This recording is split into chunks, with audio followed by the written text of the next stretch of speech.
Good morning everyone, I am Rishabh sir. Physics solution इस channel के अंदर आपका स्वागत करता हूँ। बच्चों, हमने क्लास 11 का काइनेमेटिक्स चैप्टर स्टार्ट किया है और मैं आपको फिर एक बार बता दूं, उसमें हमें वेक्टर 1 डायमेंशन और 2 डायमेंशन हम साथ में पढ़ रहे हैं। तो आज काइनेमेटिक्स का हमारा लास्ट लेक्चर है जिसमें हम रिलेटिव मोशन पढ़ने वाले हैं। उसके बाद भी लेक्चर आने वाले हैं, लेकिन वो मल्टीपल चॉइस क्वेश्चन के ऊपर होने वाले हैं। थियोरेटिकल थ्योरी जो है हमारा, उसका हमारा आज लास्ट लेक्चर है।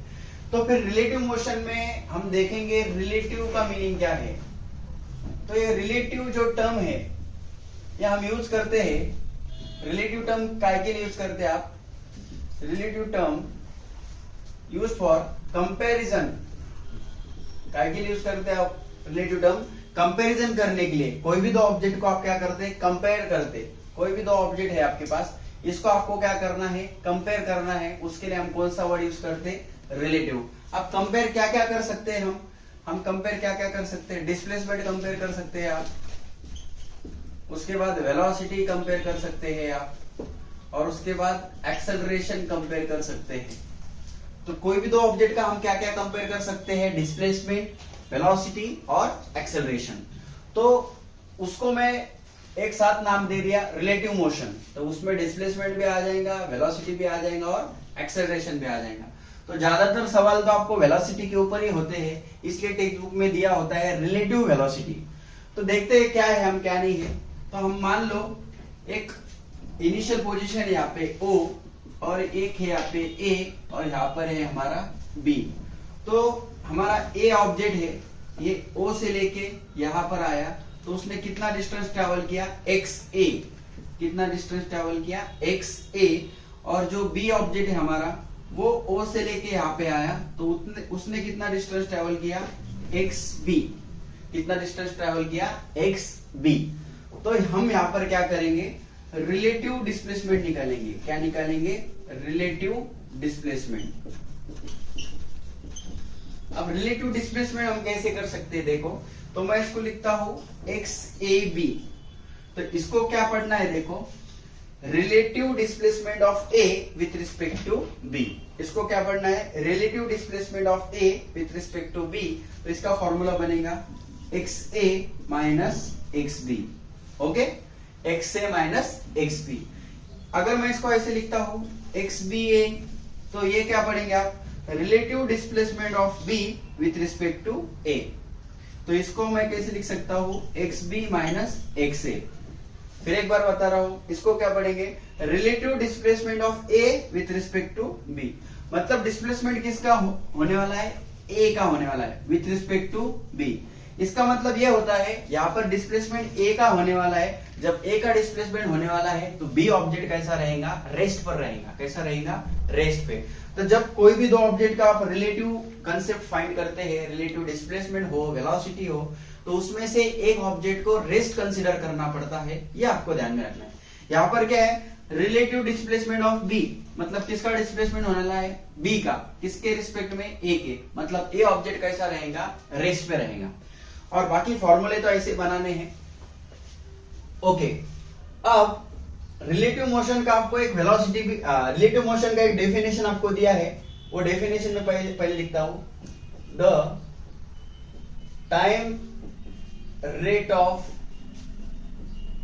Change of position, time rate of change of position of object, time rate of change of position of object with respect to another object, with respect to another object.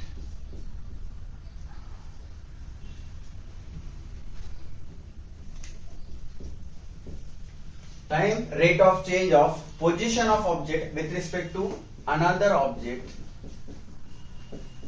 it's called as relative, या तो आप motion कहो या फिर velocity भी कह सकते हैं। तो रिलेटिव वेलोसिटी की डेफिनेशन हमारे पास क्या है? The time rate of change of position of object. मतलब ऑब्जेक्ट की पोजीशन क्या होने वाली है? चेंज होने वाली है विथ रिस्पेक्ट टू टाइम। इसको क्या बोलते हैं हम? Relative velocity.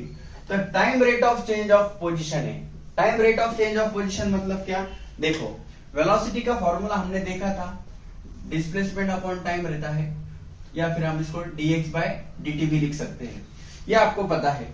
अब मुझे आप बताओ मैं कैसे कर सकता हूं, अगर a ऑब्जेक्ट की वेलोसिटी मुझे लिखना है तो मैं इसको कैसे लिख सकता हूं, dy dt x a, ऐसे लिख सकता हूं मैं।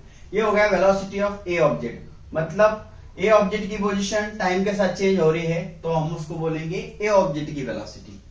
अगर b ऑब्जेक्ट को लिखना है तो कैसे लिखेंगे आप, dy dt और यहाँ पे लिखेंगे आप xb। ये हो गए b ऑब्जेक्ट की पोजीशन टाइम के साथ चेंज हो रही है। इसको आप पोजीशन बोल सकते हैं, डिस्टेंस बोल सकते हैं, डिस्प्लेसमेंट बोल सकते हैं। जब ये टाइम के साथ चेंज होता है आपका पोजीशन, तब हम उसे क्या कहते हैं, वेलोसिटी। तो b की पोजीशन अगर चेंज हो रही है तो वो हो गई b की वेलोसिटी, a की पोजीशन चेंज हो रही है तो वो हो गई a की वेलोसिटी। अब आप लेक्चर नंबर 12 कर रहे हैं और डायरेक्ट 12 नंबर का लेक्चर आप देखेंगे तो आपको समझ में नहीं आएगा। आपको पहले 11 लेक्चर भी आने चाहिए, तब आपको ये कंसेप्ट समझ में आएगा, क्योंकि इस चैप्टर का ये लास्ट कंसेप्ट है। तो अब मैं रिलेटिव वेलोसिटी लिखने की यहाँ पे कोशिश करता हूं। तो सबसे पहले इसको हम क्या बोलेंगे, पहले आपको वो समझना चाहिए, relative velocity of A object with respect to B. इसको पढ़ना आना चाहिए आपको, relative velocity of A with respect to B, मतलब किसके पास वेलोसिटी है, ए के पास। ए ऑब्जेक्ट क्या कर रहा है, मोशन कर रहा है, और बी ऑब्जेक्ट कैसा है, रेस्ट में है, ऐसा उसका मीनिंग है। Then we can write VAB, जैसा इसको लिखा हमने वैसा ट्राई करना है। कैसे आएगा फिर, VA minus VB, right. So VAB is equal to, what is the value of VA, d by dt XA, what is the value of VB, d by dt XB। या फिर मैं इसको ऐसे भी लिख सकता था, d by dt XA minus XB, ऐसा भी लिखा होता तो भी चला होता, ठीक है। तो यहां से VAB is equal to d by dt XA minus XB। XA minus XB क्या है आपके पास, XAB, तो यह आ गया आपका XAB। तो देखो फॉर्मूले कैसे आ रहे हैं उसके तरफ आपको फोकस करना है, फॉर्मूले भी यहाँ पे जरूरी है। तो ये हो गया हमारी relative velocity of A with respect to B। तो ये फॉर्मूला उसके लिए आपको जरूरी है, और बाकी ये फॉर्मूला भी आपको जरूरी है। मतलब relative velocity of A with respect to B अगर निकालना है आपको, तो आपको relative position A with respect to B लेना पड़ेगा टाइम के साथ। तो हम इसको बोलते हैं time rate of change of position of object. इसको हम क्या पढ़ने वाले हैं, इतने टर्म को, time rate of change of position of object with respect to another object. ये पूरी टर्म को हम थ्योरेटिकली कैसा पढ़ सकते हैं, time rate of change of position of object with respect to another object, it's called as relative velocity. तो ये VAB हो गया आपका रिलेटिव वेलोसिटी। अगर आपको दिया होता VBA तो आपने क्या पढ़ा होता है इसको, relative velocity of B with respect to A। मतलब A ऑब्जेक्ट अब रेस्ट पर है, कौन सा ऑब्जेक्ट मोशन कर रहा है, B वाला। तो इसका फॉर्मूला हम लिखेंगे VBA is equal to VB minus VA। आ रहा है समझ में सबको। अब बताओ VB क्या है मेरे पास, VB है d by dt XB, और ये है d by dt XA। Then we can also write d by dt, इसको आ जाएगा XB माइनस XA। तो फिर VBA is equal to d by dt XB minus XA क्या है, relative position of B with respect to A। क्योंकि B की position change होगी तभी B को वेलोसिटी मिलेगी, और A ऑब्जेक्ट रेस्ट पर रहेगा तभी A की वेलोसिटी 0 होगी, इसलिए हमने A ऑब्जेक्ट को रेस्ट कंसीडर किया है। तो ये पोजीशन के साथ सेम क्यों आ रहा है वो तो आपको समझ में आ ही गया होगा। Relative position of B with respect to A time के साथ चेंज हो रहा है, तब हमें मिलती है relative velocity of B with respect to A। यहाँ पर relative position A with respect to B change हो रहा है, इसका मतलब हमें मिल रहा है relative velocity A with respect to B। बाकी दोनों भी वेलोसिटी सेम है, VAB तो मैं लिख सकता हूं VBA। दोनों में फिर रिलेशन निकालेंगे तो एक होगा प्लस तो एक होगा माइनस, लेकिन इसका कोई आपको टेंशन नहीं है, बाकी ये सारे फॉर्मूले आपके लिए जरूरी है। ठीक है, अब मुझे बताओ, आपको फिर आप समझ में आ ही गया होगा, एक्स ए बी को आप कैसे लिखेंगे, X A minus X B. अगर वी ए बी आया तो कैसा आएगा, V A minus V B. और एक्सेलरेशन अगर होता तो वो कैसा आता, ए ए माइनस ए बी। क्योंकि इसको टाइम से डिवाइड करूंगा तो वेलोसिटी आएगा, इसको टाइम से डिवाइड करूंगा तो एक्सेलरेशन आएगा, इसलिए तीनों के लिए सेम आ गया। ये आ गया relative position of A with respect to B, relative velocity of A with respect to B और relative acceleration of A with respect to B. तो ऐसा हमें यहाँ पे समझना है। ये तो हो गया इसका थ्योरेटिकल पार्ट या फिर बेसिक पार्ट। इसके ऊपर सवाल कैसे आते हैं वो हम देखने वाले हैं, लेकिन उसके पहले आपको इसको लिखना जरूरी है। तो लिखा फिर सबने, वीडियो को रुका कर लिख लेना है।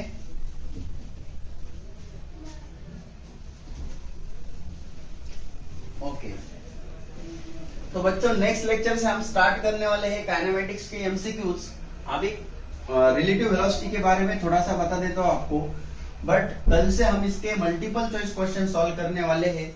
वो देखने अगर आप आए हैं तो पहले चैप्टर को पढ़ के आना है, फिर आप अपने चैनल पे पढ़ के आओ या खुद से कहीं से पढ़ के आओ, लेकिन वो आपके लिए जरूरी है, नहीं तो मैं जो क्वेश्चन सॉल्व करवाऊंगा वो आपको समझ में नहीं आएगा। तो रिलेटिव वेलोसिटी के ऊपर कौन से कंसेप्ट हम देखने वाले हैं। तो पहला आपका रहेगा, कौन सा रहेगा आप लोग ही बता दो अभी। पहला आएगा आपका रिलेटिव वेलोसिटी। रिलेटिव वेलोसिटी हम लेंगे, रिलेटिव वेलोसिटी ऑफ रेन लेंगे। रिलेटिव वेलोसिटी ऑफ रेन, इसको मैं रेन मैन प्रॉब्लम भी कह सकता हूं। कौन सा प्रॉब्लम है, रेन मैन प्रॉब्लम। अब इसमें होता क्या है, देखो मान लो एक पॉइंट है, इस पॉइंट से एक मैन है जो इधर जा रहा है, इसके पास वेलोसिटी है vm। vm मतलब क्या, वेलोसिटी ऑफ मैन। ठीक है, अब उसके ऊपर ऐसी रेन आ रहे हैं, नीचे गिर रही है। रेन कैसी गिरती है, ऐसी गिरती है ना रेन, ये होती है आपकी रेन। ओके, तो रेन की वेलोसिटी क्या है, vr। vr मतलब क्या, वेलोसिटी ऑफ रेन। vr मतलब क्या, वेलोसिटी ऑफ रेन। और vm मतलब क्या, वेलोसिटी ऑफ मैन। तो यहाँ पे O पॉइंट ले लेंगे, इसको बोलेंगे A, इसको बोलेंगे B। ओके, अब आपको निकालना है, हम निकालेंगे यहाँ पे relative velocity of rain with respect to man निकालेंगे। Relative velocity of rain with respect to man. Okay, relative velocity of rain पूछा ना आपको, किसका रिलेटिव वेलोसिटी पूछा, रेन का, मतलब किसके रिस्पेक्ट में, मैन के। मतलब मैन को कैसा कंसीडर कर सकते, रेस्ट पे कंसीडर कर सकते या फिर मोशन में भी कंसीडर कर सकते। तो relative velocity of rain with respect to man कैसा लिखेंगे, V R minus V M. बरोबर है कि नहीं, कैसे आया, V R minus V M. या फिर मैं इसको ऐसे भी लिख सकता हूं, V R M is equal to V R plus minus V M, ऐसे भी लिख सकता हूं मैं। तो वेलोसिटी ऑफ रेन जो है वो कैसा है मेरा, ऐसा। अब वेलोसिटी ऑफ मैन का मुझे अपोजिट वेक्टर यहाँ पे लेना पड़ेगा, तो मैं इसको पीछे कंसीडर करता। ये हो गया मेरा माइनस वीएम। ओके, ये क्या हो गया मेरा, माइनस वीएम। अब मैं इसे कैसे कर सकता हूं, देखो ये हो गई मैन की वेलोसिटी, ये हो गई हमारी रेन की। तो रिजल्टेड वेलोसिटी किधर रहेंगी, दोनों के बीच में। ओके, अब मान लो यहाँ पे अगर थीटा एंगल आ रहा है, कितना एंगल आ रहा है, थीटा। तो कैसा करेंगे, देखो पहले तो velocity of rain with respect to man, मैं अगर मैग्नीट्यूड फॉर्म में लिखूंगा तो हमने वेक्टर में पढ़ा था, इसको हम कैसे लिखेंगे, V R square plus V M square plus 2 V R V M cos theta. तो ये हो गया रिजल्टेंट वेलोसिटी का फॉर्मूला, जो रिजल्टेंट वेक्टर का फॉर्मूला था वहां से ये फॉर्मूला आता है। अब मान लो ये क्या है, मेरी velocity of rain with respect to man, या फिर हम इसको रिजल्टेंट वेलोसिटी बोलेंगे। तो ये हो गया उसका मैग्नीट्यूड। अब आपको क्या फाइंड करना है, डायरेक्शन। क्या फाइंड करना है, डायरेक्शन। तो डायरेक्शन के लिए हम क्या फाइंड करेंगे, tan थीटा। तो tan थीटा मतलब क्या होता है बताओ मुझे आप। tan थीटा ये सामने वाली साइड और ये उसकी एडजेसेंट साइड, तो सामने वाली साइड आपकी आ जाएंगी, यहाँ पे कौन आ जाएंगे आपके, यहाँ पे एक नाम दे देंगे सी, तो सामने वाली साइड आपकी कौन आ जाएंगी, बीसी, और अपोजिट साइड आपका कौन आ जाएगा, ओबी। ओके, tan का फॉर्मूला आपको पता होना चाहिए। tan का फॉर्मूला क्या होता है, tan थीटा, सामने वाली साइड लेते हैं एडजेसेंट लेते हैं, अपोजिट अपॉन एडजेसेंट, तो बीसी अपॉन ओबी। अब बीसी क्या रहेगा, ये वीएम है, तो ये भी क्या रहेगा मेरा वीएम, तो मेरा बीसी क्या आ गया, tan theta equal to V M, और ओबी, ओबी मतलब ये वाला, ये मतलब क्या है मेरा वी आर, तो tan theta is equal to V M upon V R, therefore theta equal to tan inverse of V M upon V R. तो ये हो गया आपका डायरेक्शन। अगर आपको रिलेटिव वेलोसिटी पूछी, रेन मैन प्रॉब्लम आपको आया या वुमन रेन प्रॉब्लम आया, कैसे भी बोल सकते हैं, ठीक है, तो आपको डायरेक्शन के लिए ये फॉर्मूला ध्यान में रखना है। बाकी मैग्नीट्यूड के लिए ये फॉर्मूला भी हो सकता है, ये भी हो सकता है, वो तो हम जब कल से क्वेश्चन स्टार्ट करेंगे उसमें आपको मैं सॉल्व करके देने वाला हूं। ये हो गया हमारा relative velocity rain with respect to man. अब इसमें दूसरा जो एप्लीकेशन है वो आता है आपको क्रॉसिंग रिवर।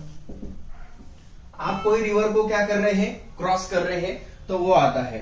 तो मान लो जैसा ये हमारा रिवर है, ये क्या आपका रिवर, और रिवर कितना वाइड है, डी डिस्टेंस, कितना वाइड है, डी डिस्टेंस, यहां से लेके यहां तक आपको रिवर क्या करना है, क्रॉस करना है। तो आपने क्या किया, सपोज आपने यहां से स्टार्ट किया, आप यहां पर गए, ठीक है, यहां से आप इधर गए आप, तो ये क्या हो गई, वेलोसिटी ऑफ मैन, ये क्या हो गई, वेलोसिटी ऑफ मैन। और इधर बताओ मुझे, इधर क्या है, ये हो गया आपकी वेलोसिटी ऑफ रिवर, इसको हम बोलेंगे velocity of river, A B और यहाँ पे ओ पॉइंट है। अब मुझे बताओ रिवर ऐसे चल रही है, तो वेलोसिटी ऑफ रिवर क्या हो गई, वी आर, और मैन ऐसे जा रहा है, ऐसे तैर के जा रहा है। ओके, मैन को ये रिवर को क्या करना है, क्रॉस करना है, तो मैन ऐसे जा रहा है, तो ऐसे जब जाएगा तो यहाँ पर पहुंचेगा क्या, नहीं, वो थोड़ा सा आगे पहुंचने वाला है। क्यों ऐसा हो रहा है, जब मैन अपनी वेलोसिटी से जा रहा है, उसको कौन सी वेलोसिटी उधर लेके जा रही है, रिवर की वेलोसिटी, वो इस वेलोसिटी से उधर जा रहा है, लेकिन रिवर उसको आगे लेके जा रहा है। तो मान लो वो यहाँ पर आने वाला है, उसको जाना कहाँ है, ए के ऊपर, लेकिन वो थोड़ा सा शिफ्ट होने वाला है, वो कहां पर पहुंचने वाला है, बी के ऊपर। तो कितना एंगल पे शिफ्ट हुआ, सपोज वो थीटा एंगल पे शिफ्ट हुआ, कितने एंगल पर, थीटा एंगल पर। इस क्वेश्चन में फिर हम क्या कर सकते हैं, वेलोसिटी ऑफ मैन ले सकते हैं with respect to river. Velocity of man with respect to river कैसा आएगा फिर, वीएम माइनस वी आर, या फिर इसको मैं कैसे लिख सकता हूं, सेम ऐसा ही चलना है आपको अभी, V M plus minus V R, ऐसे भी आप इसको लिख सकते हैं, ठीक है। ओके, बाकी फिर मैग्नीट्यूड हम कैसा करते हैं, आपको पता है मैग्नीट्यूड करने के लिए क्या करना पड़ेगा, तो मुझे बताओ, ये अगर हमारा ट्रायंगल है, तो यहाँ पे आ गई velocity of man with respect to river, तो ये ट्रायंगल है आपका, तो यहाँ पे पाइथागोरस अगर मैं अप्लाई करता हूं, तो पाइथागोरस क्या है, वीएम का square, okay, is equal to two side का स्क्वायर, कौन से साइड से, हमारा V R square plus V M R, उसका क्या आएगा, स्क्वायर। तो आपको ये चाहिए, तो ये उधर जाके क्या हो जाएगा, माइनस, मतलब वी एम आर का square is equal to V M square plus V R square, इधर जाके हो गया minus, so V M R is equal to under root of V M square minus V R square. तो ऐसा भी हम निकाल सकते हैं, velocity of man with respect to river कैसा आया, under root of V M square minus V R square. अब आपको क्या करना है,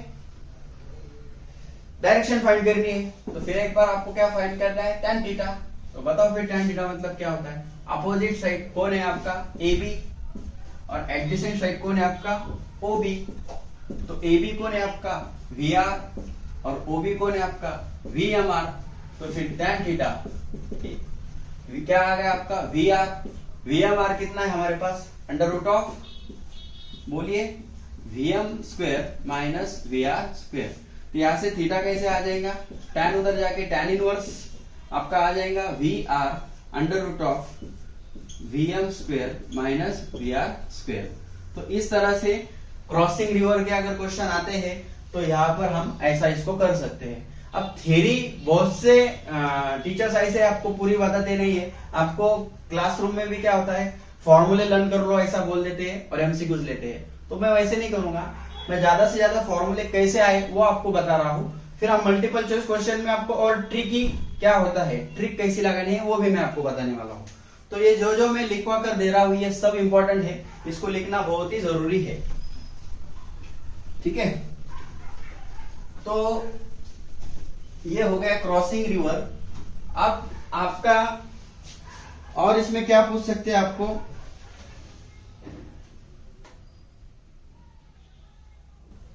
आपको टाइम कितना लगा, आप यहां से लेके यहां तक गए तो आपको कितना टाइम लगा। तो मुझे बताओ स्पीड का फॉर्मूला क्या होता है, डिस्टेंस अपॉन टाइम। तो स्पीड क्या थी आपकी यहां से लेके यहां जाने के लिए, VMR। डिस्टेंस यहां से लेके यहां पे कितना डिस्टेंस ट्रेवल किया आपने, D। और टाइम को मैं बोलूंगा T।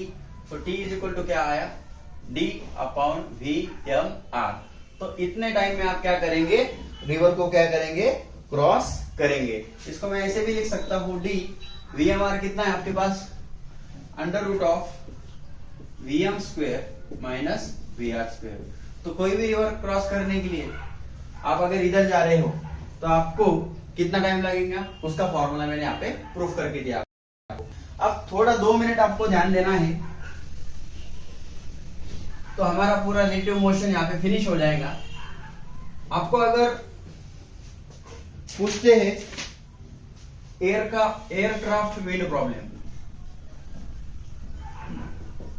आपको अगर एयरक्राफ्ट विंड प्रॉब्लम पूछते हैं तो आपको कोई टेंशन लेने की जरूरत नहीं है।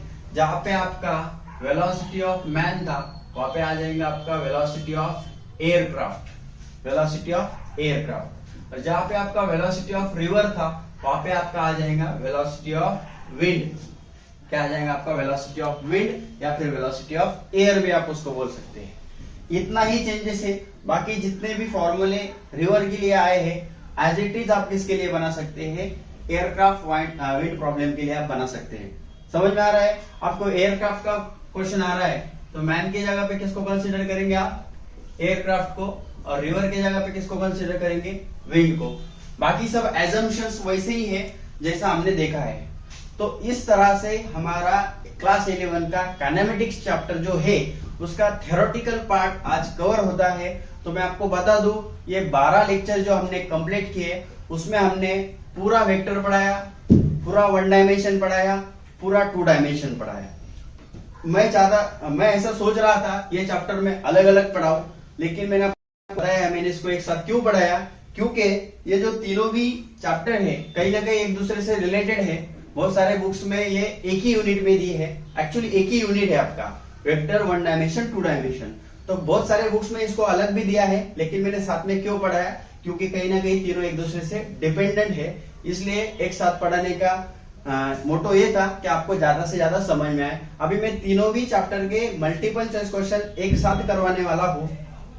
तो यहाँ से आगे हमारे जो लेक्चर्स आएंगे उसमें हम कम से कम 100 एमसीक्यूज आपको सॉल्व करके देने वाले हैं, जो नहीं करके आपकी तैयारी अच्छी होने वाली है। बट आपका काम ये है आप फर्स्ट चैप्टर से लेके लास्ट चैप्टर तक सभी लेक्चर अच्छे से देखिए। और अगर आप रिपीटर के बच्चे हैं, ड्रॉपर बच्चे हैं, तो मैं आपको बता दूं क्लास 12 का भी सिलेबस मैंने स्टार्ट किया है, आप एक बार प्लेलिस्ट जाकर देखिए। लेकिन वो आपको कब समझ में आएगा हम क्या पढ़ा रहे क्या नहीं पढ़ा रहे, आपको ये नोटिफिकेशन आने के लिए आपको चैनल को सब्सक्राइब करना जरूरी है। और आप बाकी बच्चों को भी बता सकते हैं अगर आपको समझ में आ रहा है तो फिर रोज हमारे चैनल के ऊपर आते रहिए। नेक्स्ट हम कल से फिर मल्टीपल चॉइस क्वेश्चन सॉल्व कर देंगे। तब तक के लिए have a nice day, thank you.